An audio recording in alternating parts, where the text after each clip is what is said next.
ICIS के platform में आप सभी का स्वागत है दोस्तों। मेरा नाम आशीष पंचाल है और मैं यूपीएससी के लिए करीब 6 वर्षों से लगातार पढ़ा रहा हूँ। आपको बता दूं कि यूपीएससी एक ऐसा क्षेत्र है जहाँ पर आपको लगता तो है कि हम सारी चीजों को कवर कर चुके हैं, सारे मैटर को पढ़ चुके हैं पूरी तरीके से।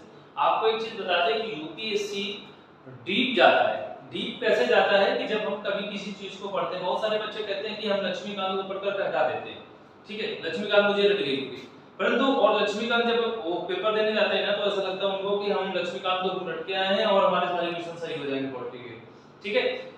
तो आपको एक चीज मैं बता दूं कि एक चीज तो हमेशा ध्यान रखना कि जब भी हमें पढ़ना है तो हमें उस जगह पर ज्यादा फोकस करना है जहां पर उस चीज को बिल्कुल ऐसा समझा रहा है कि लगता है कि यूपीएससी का ही एक फैक्चुअल बनने जा रहा है, ठीक है। तो ये चीज आपको ध्यान रखना है और विशेषकर ये ध्यान रखना है कि चीजों को समझना बहुत है, पढ़ना ज्यादा नहीं है। जब भी कोई चैप्टर को पढ़ो तो बड़े अच्छे से पढ़ो और उसको समझने की कोशिश करो कि वास्तव में ये चीज है क्या। उसको रेक्टिफिकेशन के तौर पर नहीं, हमें भी क्या है कोई रेक्टिफिकेशन नहीं, तो मैंने अन्य चीजों को समझा है अच्छे से, बस इतना ही हो सकता है। जितना आप अच्छे से समझोगे उतना ही बढ़िया बेहतर तरीके से यूपीएससी के लिए आप तैयार होगे, ठीक है। तो दोस्तों मैं आपके लिए जो है एक ऐसा एक नया टॉपिक लेके आया हूं जो हमेशा यूपीएससी के लिए क्वेश्चन पूछता है। मैं ऐसे बहुत से ऐसे टॉपिक आपको कराऊंगा जो वास्तव में आपको ऐसा लगेगा कि हम वास्तविकता यूपीएससी के लिए तैयारी कर रहे हैं, एक वनडे एग्जाम की नहीं। बहुत सारे बच्चे ऐसे होते हैं वनडे एग्जाम की तैयारी कर, चलो हम पढ़ लेते हैं यूपीएससी का वनडे एग्जाम की। तो एक चीज हमेशा ध्यान रखना है, भैया वनडे एग्जाम की तरह नहीं पढ़ना कि ऊपर ऊपर पढ़ लो और यूपीएससी का एग्जाम दे दो क्वालीफाई हो जाओ, ऐसा कभी नहीं होगा। चीजों को अच्छे से पढ़ो, बेहतर पढ़ो। और मैं आपको एक चीज और बता दूं कि मेरी क्लास ऑनलाइन पर आप जरूर देखोगे तो ये जरूर अनुभव करोगे कि मेरी जो क्लास होती है ऑनलाइन पर वो बिल्कुल ऑफलाइन होती है, ऐसा आपको कभी अनुभव नहीं होगा। बहुत सारे ऐसे बच्चे होते हैं ना तो उनको ऐसा लगता है कि भाई हम ऑनलाइन पढ़ रहे हैं, मेरे को चीजें समझ में नहीं आ रही है, आप कैसा पढ़ा रहे होंगे कैसा नहीं पढ़ा रहे होंगे। एक बार मेरा वीडियो देखो तो, और वीडियो अच्छा लगे तो लाइक जरूर करो और सब्सक्राइब भी करो, आपको वीडियो मिलेगी। जितना आप सब्सक्राइब करोगे उतना ज्यादा आपको आगे क्या वीडियो मिलते रहेंगे, ठीक है, क्योंकि मेरा भी पावर बढ़ेगा जब मेरे पास सब्सक्राइबर्स होंगे, व्यूज बढ़ेगा हमारे वीडियो का, ठीक है। तो फिर हम लोग आज एक नए टॉपिक के साथ शुरुआत करेंगे आपके साथ में 14 राज्यों से 28 राज्य कैसे। आपको पता होगा कि हमारा देश किस मुसीबत से आजाद हुआ और आजाद होने के बाद भी बहुत बड़ी परेशानी थी देश के अंदर विभाजन को लेकर। ये हमारा देश जिसके लिए हम मर मिट गए और बाद में हम ही एक दूसरे से अलग हो गए, एक बहुत बड़ी बात होती है। वही आज आपको इतिहास बनाने वाला। तो मेरा टॉपिक का जो आज का है वो 14 राज्यों से 28 राज्यों का इतिहास। आपको ये चीज समझना है बेटा, 14 राज्यों से 28 राज्य कैसे बने। अगर ये चीज आप लोग समझ गए होंगे तो ये कंफर्म है कि आप लोग पूरी तरीके से उन चीजों को बेहतर कर पाएंगे, ठीक है ना। तो आपको मैं बताऊंगा कि इसका इतिहास कैसे शुरू होता है। एक डेट आपको याद रखना पड़ेगा, 20 फरवरी 1947। क्या याद रखना बेटा, 20 फरवरी 1947 को ब्रिटिश प्रधानमंत्री एक थे, ब्रिटिश प्रधानमंत्री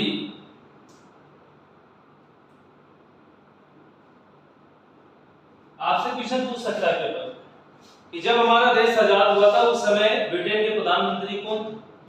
तो आपको बताना होगा कि उस समय 20 फरवरी 1947 को ब्रिटिश प्रधानमंत्री क्लीमेंट एटली, इनका नाम है बेटा क्लीमेंट एटली,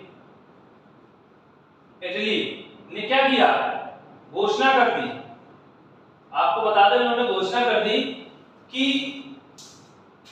जो हमारे अंडर पर भारत का शासन है उसे हम समाप्त कर देंगे।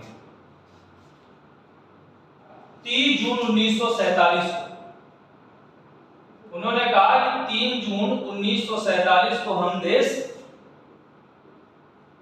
आपके हाथ सौंप देंगे, हैंड ओवर कर देंगे इंडिया को, आपके हाथों या आपके हैंड ओवर कर देंगे। किसको? इंडिया को। आपको बता दें,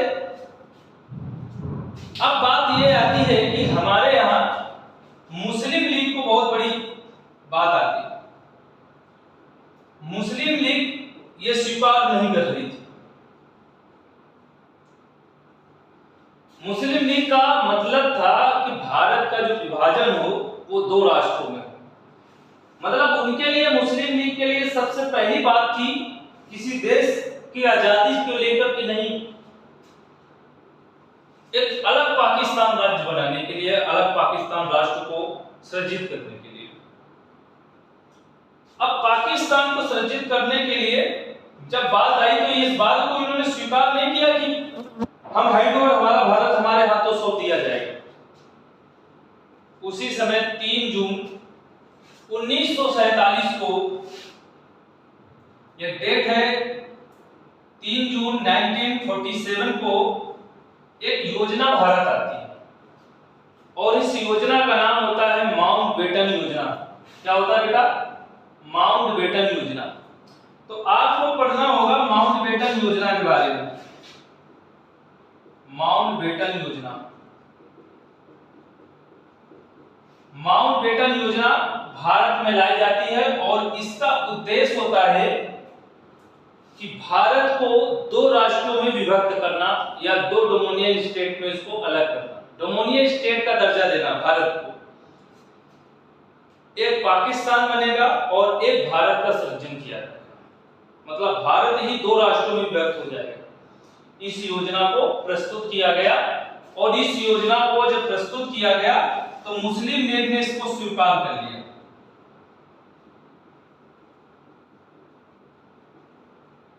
मुस्लिम लीग ने इसको स्वीकार कर लिया, एक्सेप्ट कर लिया कि ठीक है, माउंटबेटन आप योजना लाए हो भारत और पाकिस्तान।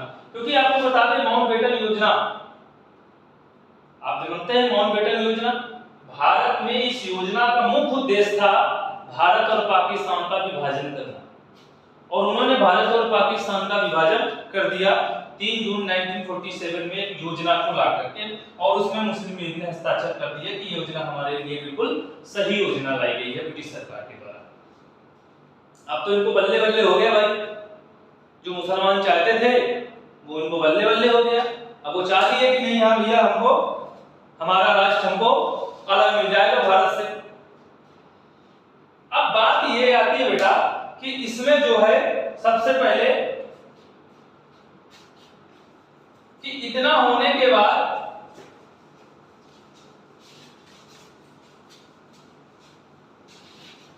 14 अगस्त 1947, 14 अगस्त 1947 को पाकिस्तान आजाद हो जाता है।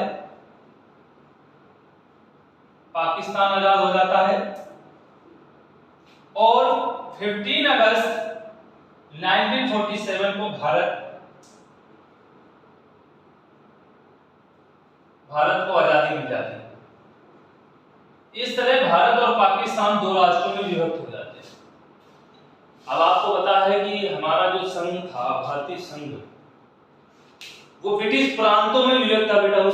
उस समय की मैं बात कर रहा हूँ कि अपने यहाँ जो शासन होता था पूरे इंडिया के अंदर, तो कोई संघ, एक यूनियन शब्द नहीं था कहीं पर। संघ का मतलब होता है एक यूनियन, मतलब एक भारत के साथ मिलकर कोई काम करे। जब देश आजाद हुआ तो सबसे बड़ी प्रॉब्लम्स हमारे पास सामने क्या थी? देसी रियासत। आपको पता है हमारे देश में देसी रियासत जो है 552, जो बड़ी देसी रियासत थी उनके बारे में आपको बताऊंगा वो कौन कौन से देसी रियासतें थी। बड़ी की केवल बात करूंगा, बाकी छोटी पूरे मिलाकर 552 देसी रियासतें थी, जिनमें 3 बड़ी रियासतें थी जो भारतीय संघ में शामिल होने के लिए सीधा मना करती है कि हम देसी हम भारत संघ के साथ शामिल नहीं होना चाहते। एक तो हैदराबाद और जूनागढ़ और एक जम्मू एंड कश्मीर, जिसमें हैदराबाद और जूनागढ़ ने आसानी से भारतीय संघ के साथ शामिल हो गए थे। आसानी से नहीं, वो भी पुलिस कार्रवाई हुई, उतना आसान नहीं था। जब हैदराबाद में बात आती है तो उन्होंने पुलिस कार्रवाई, पुलिस एक्शन को चालू कर दिया और वहां भारतीय संघ में शामिल कर लिया हैदराबाद को। वहीं जूनागढ़ में जनमत संग्रह कराया गया। जूनागढ़ तो पूरी तरीके से पाकिस्तान के साथ सम्मिलित होना चाहते थे। इसके बाद जम्मू कश्मीर को बाद में बता तो जम्मू कश्मीर को भी कहा गया कि भैया आप भी तो हमारे भारतीय संघ के साथ शामिल हो जाओ। तो उन्होंने कहा नहीं, हम भारतीय संघ के साथ शामिल ही नहीं होंगे। तो भैया आप किसके साथ शामिल होंगे? तो उन्होंने कहा कि भैया हम भारत संघ से बिल्कुल अलग राज्य बनाएंगे, कहलाएगा भारत का ही राज्य, मगर अपना शासन होगा वहां पर, हम अपने हिसाब से वहां का शासन चलाएंगे।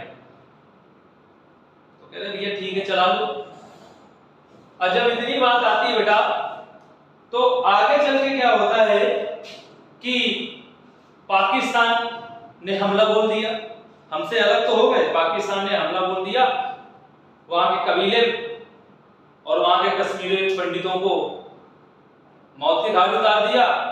और इसके बाद जिन्होंने इस्लाम धर्म अपना लिया वो उनका बल्ले बल्ले रहा, वो वहां उपस्थित रहे, और जो नहीं अपनाए वो मौत के घाट कर दिया और वो जीवन भी गंवा दिए।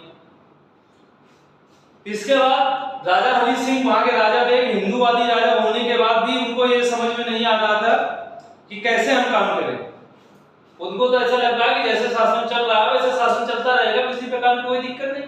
अब पाकिस्तान तो सोचता था कि जम्मू कश्मीर को अपने हैंड ओवर कर ले।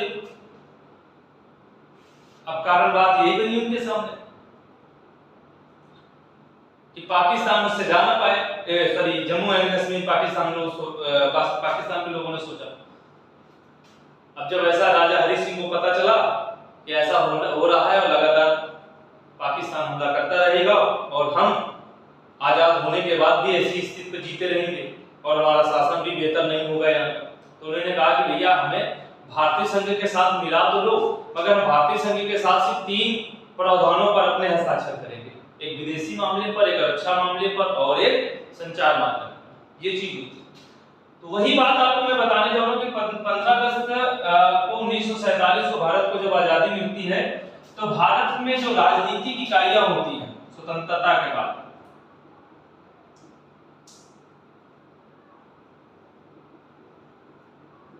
देखो नोट्स आप बनाते जाओगे तो थोड़ा आपको मैं बहुत शॉर्टकट की चीजें बता रहा हूं। स्वतंत्रता के बाद राजनीतिक इकाइयां हमारी 2 भागों में थी बेटा। अब उन 2 भागों में आपको बता दें कि कौन कौन से भाग थे।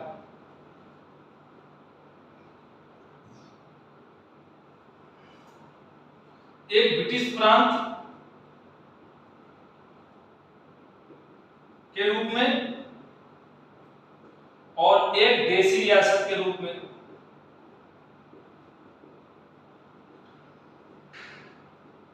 देसी रियासत के रूप में तो आपको बता दें कि जो ब्रिटिश प्रांत के रूप में मतलब यहां पर ब्रिटिश सरकार का शासन था, यहां पर ब्रिटिश सरकार का शासन हुआ करता था, और यहां पर जो बेटा होता था वो देसी राजाओं के द्वारा शासन होता था।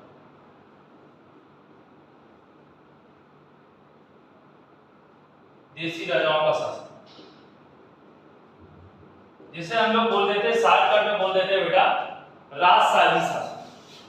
एक वर्ड ये भी आपको यूज करके मैं बता दूं कि इससे हम लोग बोल सकते हैं, क्या बोल सकते हैं बेटा, ब्रिटिश देसी राजाओं का शासन को हम बोल सकते हैं, कौन सा शासन बोल सकते हैं, राजशाही शासन। ये चीज तो आपको पता होगा। अब राजनीतिक इकाइयों के बाद आपको एक चीज मैं बता दूं कि कितनी देसी रियासत थे अपनी यहाँ, उसके बारे में हम लोग चर्चा करेंगे।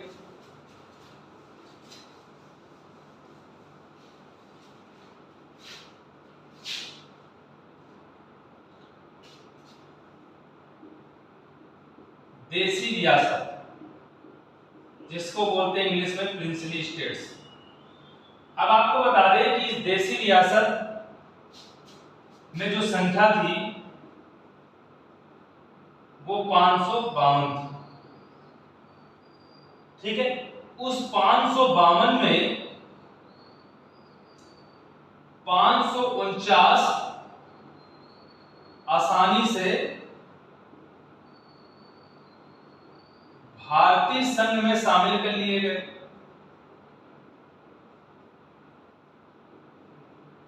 शामिल कर लिए गए।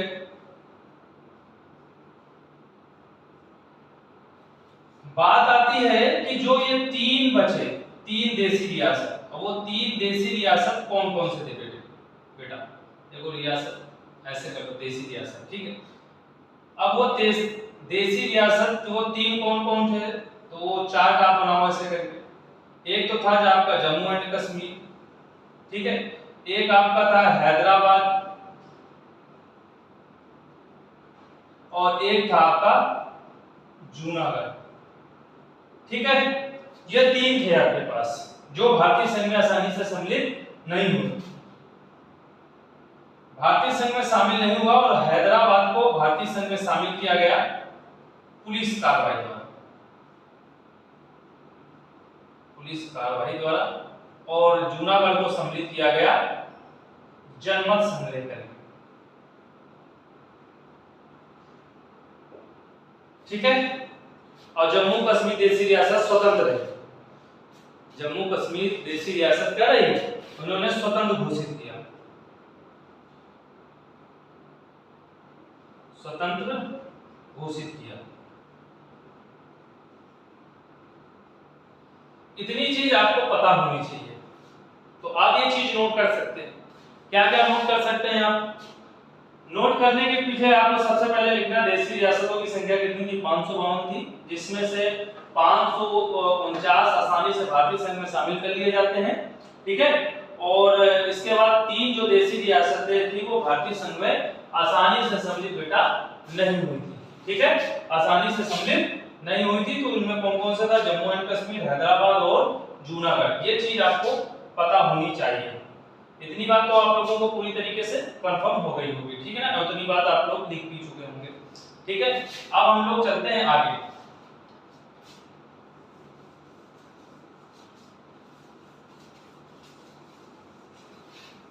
आपको एक चीज बता दें बेटा कि देसी रियासतों को विकल्प दिए गए थे।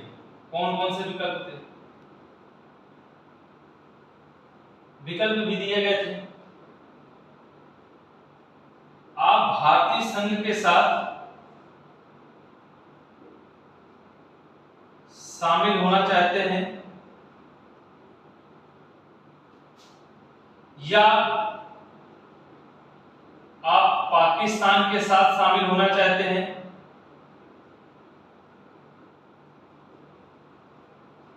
और तीसरा पॉइंट है आप स्वतंत्र रहना चाहते हैं। जब देश आजाद हुआ तो देसी रियासतों को तीन विकल्प दिए गए। एक विकल्प के तौर में आपको मैं बता दूं कि एक विकल्प दिया गया कि भारतीय संघ के साथ शामिल हो जाओ आप। दूसरा विकल्प उनके सामने एक और था कि आप भारतीय संघ के साथ शामिल हो जाओ या पाकिस्तान के साथ शामिल हो जाओ। और जो तीसरा विकल्प था कि आप स्वतंत्र भी रह सकते हो, जैसे जम्मू कश्मीर ने अपने आप को स्वतंत्र कर लिया कि हम स्वतंत्र शासन चलाएंगे अपने यहाँ, भारतीय संघ में शामिल हम नहीं हुए। उन्होंने साफ साफ अपने वर्णों में ये चीज को बोल दिया। तो आप ये तीन विकल्प के रूप में इस चीजों को आप आसानी से बता सकते हैं, ठीक है। इतनी बात आप लोगों को पूरी तरीके से क्लियर हो गई होगी।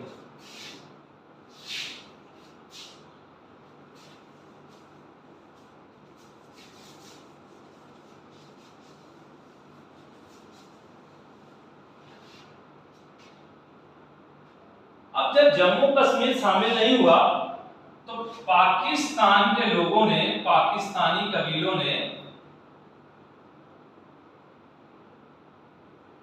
जम्मू कश्मीर में हमला कर दिया। अब जब जम्मू कश्मीर में हमला कर दिया तो उस समय हमारे यहां पंडित जवाहरलाल नेहरू प्रधानमंत्री थे, आपको पता होगा भाई। अब जब वो प्रधानमंत्री थे तो उन्होंने कहा, और राजा हरि सिंह जो थे वो अपने आप को स्वतंत्र कर लिए थे शासन चलाने के लिए। तो जवाहरलाल नेहरू उस समय प्रधानमंत्री थे। तो राजा हरि सिंह ने पत्र भेजा, और पत्र भेज करके उन्होंने कहा कि हम भारतीय संघ के साथ शामिल होना चाहते हैं।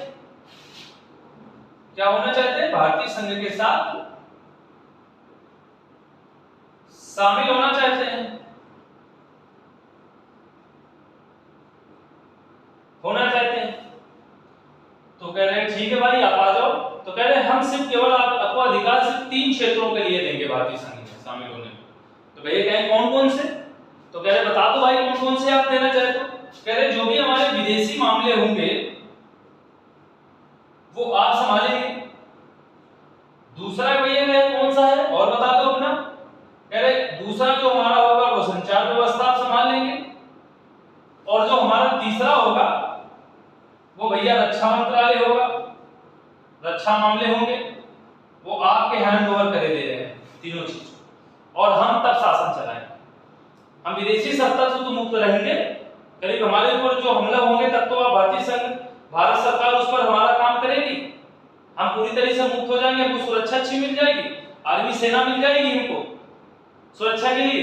विदेशी मामले में कोई अगर बात आती है तो हमको सुरक्षा भारत सरकार से मिलेगी। ये सभी के लिए उन्होंने तुरंत प्रावधान डाल दिए और उन्होंने हस्ताक्षर कर दिए, हस्ताक्षर किए। इस प्रकार जम्मू कश्मीर 3 प्रावधानों के लिए भारतीय संघ में शामिल हो गया। परंतु जम्मू कश्मीर के लिए एक आर्टिकल था 370, जम्मू कश्मीर का जो शासन चलता था वो 370 में ही चला, और एक आर्टिकल था आपको मैं बता दूं, ये आर्टिकल सिर्फ वहां के भारत के नागरिकों के बारे में, जम्मू कश्मीर के जो नागरिक होते थे उनके लिए आर्टिकल आया था 35 से, ये बाद में समाप्त कर दिए गए 2019 में जम्मू कश्मीर पुनर्गठन अधिनियम पास होने के बाद, ठीक है। और लगातार शासन जम्मू कश्मीर का ऐसे चलता है। अब बात पता है कि जब मूल संविधान बनकर तैयार हुआ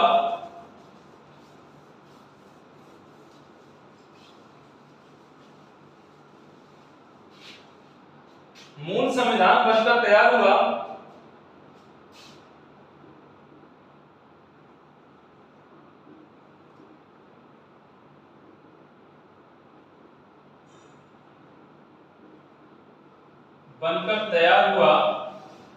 तो उस समय संघ जो राज्य क्षेत्र थे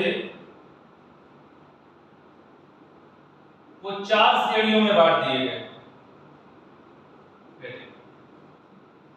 4 श्रेणियों में बांट दिया गया। अब वो बेटा 4 श्रेणी कौन कौन से थे वो आपको मैं बता दूंगा, कि आपको पता होना चाहिए कि ए बी सी डी में बांट दिया गया, का खा गा घा, ठीक है। तो आपको बता दें कि उसमें कुछ हमारे ब्रिटिश प्रांत थे, 4 श्रेणियों में बांट दिया गया। अब 4 श्रेणियों में सबसे पहले हम लिखेंगे ब्रिटिश प्रांत। अब ब्रिटिश प्रांत के अंतर्गत कौन कौन से थे, इसके बाद देशी रियासतें कौन कौन सी थी, और चीफ कमिश्नरी क्षेत्र थे, उनके अंतर्गत कौन कौन से आते थे,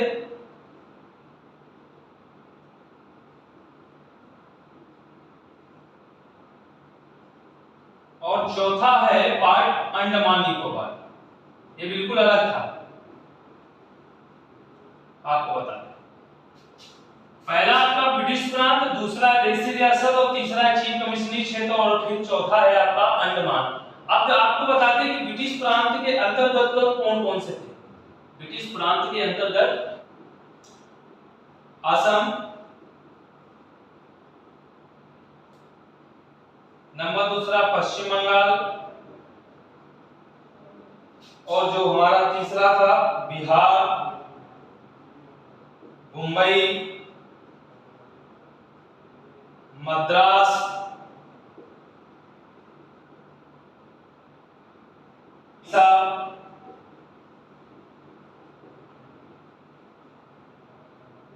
उड़ीसा, फिर संयुक्त प्रांत जिसको हम उत्तर प्रदेश बेटा जानते हैं, ठीक है, संयुक्त एमपी। ये कुल मिलाकर ब्रिटिश प्रांत के अंतर्गत इतने क्षेत्र आते हैं। कौन कौन से? असम, पश्चिम बंगाल, बिहार, बंबई, मद्रास, उड़ीसा और संयुक्त प्रांत और मध्य प्रदेश। वही देशी रियासतों के बीच में कौन कौन से आते थे आपको बता दें, श्रावणकोर मतलब केरल, के अधीन में जो है। दूसरा आपको बता दें पंजाब का पटियाला जिसको बोलते हैं पटियाला। तीसरा है मध्य क्षेत्र,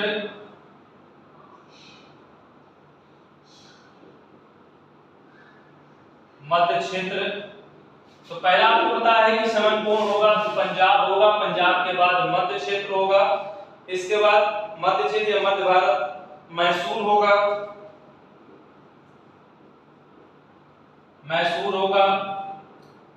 राजस्थान होगा,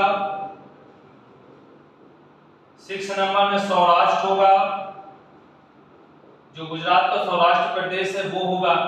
तो कितने आपके हो गए, 6 हो गए, ठीक है। इसके बाद आपको बता दें विंध्य प्रदेश होगा, विंध्य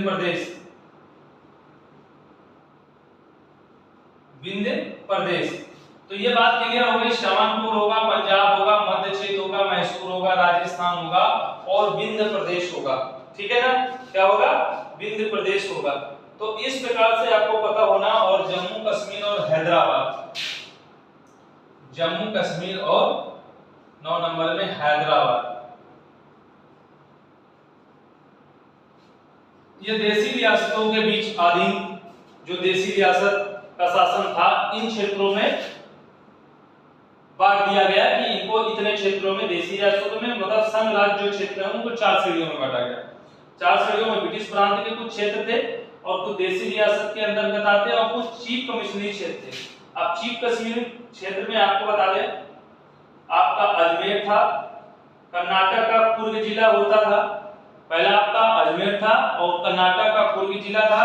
इसके बाद आपका जो है तीसरा दिल्ली चीफ कमिश्नरी क्षेत्र में आती थी, ठीक है। इसके बाद आपको बता दें भोपाल, पांचवा है बिलासपुर, पांचवा आपका बिलासपुर, ठीक है। इसके बाद कूच बिहार और नवा है आपका पहला अजमेर, फिर कुर्ग, फिर दिल्ली, भोपाल, बिलासपुर, इसके बाद कूच बिहार, हिमाचल प्रदेश और 10 नंबर में हो गया मिजोरम और 11वें में हो गया त्रिपुरा, ठीक है। होगा मणिपुर होगा, ठीक है, मणिपुर होगा और कच्छ प्रदेश। आप जानते होंगे गुजरात में पड़ता है, समझते हैं ना बेटा, कहां पड़ता है, गुजरात में कच्छ प्रदेश पड़ता है जो पूरा दलदली युक्त होता है, ठीक है। तो सल क्रीक विवाद भारत और पाकिस्तान के बीच इस कच्छी के रन में स्थित है, वो हम बाद में बताएंगे जब ज्योग्राफी पढ़ाएंगे आपको। और अंडमान निकोबार स्वयं बिल्कुल अलग था, इसको बिल्कुल अलग कर दिया गया चौथे पार्ट में। तो आप ये 4 पार्टों को समझ सकते होंगे कि संघ राज्य क्षेत्रों को 4 श्रेणियों में इस तरह से बांटा गया था। फिर बाद में ये सभी अलग हुए थे, जैसे असम से आपका नागालैंड अलग हुआ, बिहार से आपका झारखंड अलग हुआ, है ना। मद्रास से क्या बना, पहले मद्रास बना, मद्रास से फिर तमिलनाडु में इसको ट्रांसफर किया गया, ठीक है। इसी तरह संयुक्त राज्य प्रांत जो कहा जाता था उत्तर प्रदेश को 24 जनवरी 1950 को संयुक्त प्रांत उत्तर प्रदेश के रूप में जाना जाने लगा। मध्य प्रदेश से कटिंग करके छत्तीसगढ़ बनाया गया, है ना। उड़ीसा एक नया प्रांत के रूप में, उड़ीसा से पहले बिहार अलग हुआ, समझ ही रहे हैं आप, ठीक है। फिर बंबई मद्रास, आपको पता है कि जो बंबई था, सॉरी मद्रास निकला है, बंबई जो था वो बंबई और गुजरात एक साथ पूरा सम्मिलित था हिस्सा। तो आपको बता दें कि बंबई गुजरात में लड़ाई की वजह से उन्होंने 1960 में इसको क्या कर दिया कि गुजरात को गुजराती भाषा के रूप में और महाराष्ट्र को मराठी भाषा के रूप में एक नए राज्य का सर्जन किया था। इसलिए जो गुजरात बना था वो हमारे यहाँ का 15वां राज्य बनकर तैयार हुआ था, ठीक है। तो ये चीज आपको बिल्कुल क्लियर होना चाहिए कि ये सब ब्रिटिश प्रांतों को पूरी तरीके से सब अलग करते गए और देशी रियासतों को भारतीय संघ में शामिल करते गए हम लोग, ठीक है। जिसमें केवल जम्मू कश्मीर एक ऐसा क्षेत्र था जो सम्मिलित नहीं हुआ था। तो इतनी बात आप लोगों ने पूरी तरीके से कंफर्म कर ली होगी और आज हम इतने ही क्लास में करेंगे। इसके बाद आगे की क्लास में हम चीजों को आगे बढ़ाएंगे। तो तो कई पार्टों में आपको हम वीडियो देंगे, क्योंकि एक साथ वीडियो अगर हम कर देंगे तो आपको कोई मजा भी नहीं आएगा, चीजों को समझने में भी आसानी नहीं होगी। धीरे धीरे हम वीडियो को फर्स्ट सेकंड थर्ड फोर्थ करके ऐसे करके जितने वीडियो बन सकेंगे इस टॉपिक से लेकर वो सारे वीडियो अपलोड कर देंगे। ठीक है, तो आज के लिए बस हम लोग इतना ही रखते हैं। वीडियो को अच्छा लगा हो तो वीडियो को लाइक जरूर करें और अपने मित्रों यारों के साथ शेयर भी करें। ठीक है, थैंक यू सो मच, धन्यवाद, जय हिंद, जय भारत।